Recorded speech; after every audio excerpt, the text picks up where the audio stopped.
What do you think of that?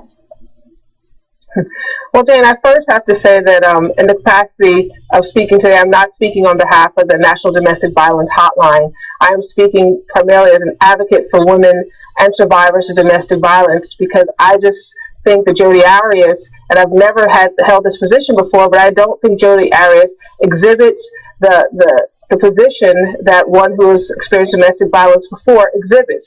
It's not in the testimony she's given. It's not in the manner in which she's given the testimony.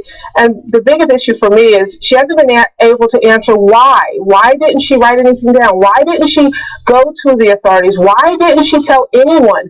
I mean, you don't have to do it, and very often some domestic violence victims do not, but they do have an answer as to why. Maybe they're afraid that no one will care. Maybe they have no one to tell, but she can never even answer that simple question, and that was a big red flag to me. So you're listening to domestic violence expert Alpha Violet talking about, well, respectful relationships between men and women, arguably something that Travis and Jodi did not have. They had a kinky, kind of raunchy relationship, but does that equate to domestic violence? What's the strategy going to be? We have some insight from Tanya Young Williams, an advocate for victims of domestic violence. Give us your insight into how the defense is going to use this particular witness.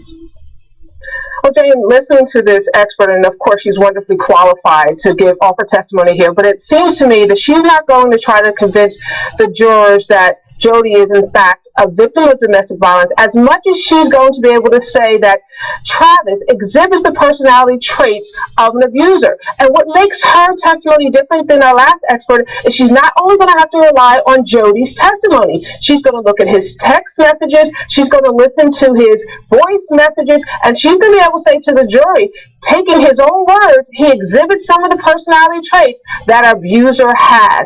And that's very different than just saying that Jodi is not the victim or Jodi is the victim of domestic violence.